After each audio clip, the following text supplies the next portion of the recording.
वेगवान आढावा घेऊयात।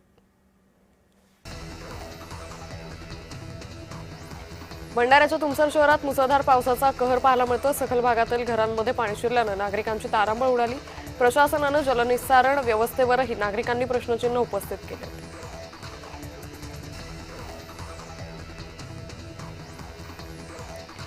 महाराष्ट्रासह देशभरात मान्सून पुन्हा सक्रिय झाल्याचं पाहायला मिळतंय। 22 राज्यात विजांच्या कडकडाटासह पाऊस पडू शकतो असा हवामान विभागाने अंदाज वर्तवलाय।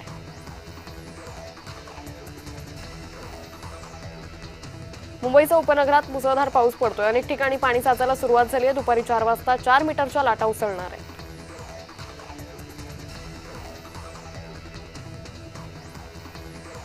नागपूरसह विदर्भातील अनेक जिल्ह्यात पावसाने हजेरी लावली। मात्र दमदार पावसाअभावी चिंता कायम आहे। हवामान विभागाने पुढील 4 ते 5 दिवस हलक्या ते मध्यम स्वरूपाच्या पावसाचा अंदाज वर्तवलाय।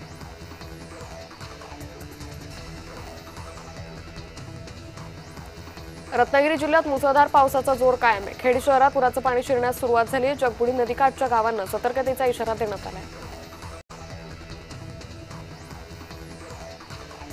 नांदेडमध्ये 15 दिवसांनंतर पावसाला सुरुवात झाली आहे। दडी मारल्याने खरीप पिकं संकटात सापडली होती।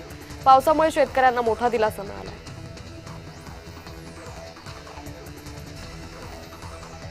भंडारा जिल्ह्यात सलग तिसऱ्या दिवशी पावसाने हजेरी लावली आहे। सततच्या पावसामुळे शेतकरी सुखावलाय, शेतीच्या कामांना वेग आलाय।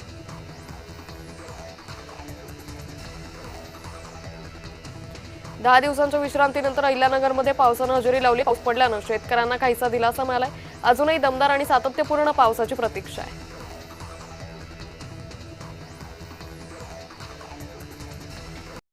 फेसाळणाऱ्या धबधब्यांनी साताऱ्याचा निसर्ग पुन्हा एकदा बहरून आलाय। जिल्ह्यातील पर्यटन स्थळांवर पर्यटकांची मोठी गर्दी उसळली आहे। हिरवागार डोंगररांगा आणि धबधबे पाहण्यासाठी राज्याच्या कानाकोपऱ्यातून पर्यटक साताऱ्यात येत आहेत।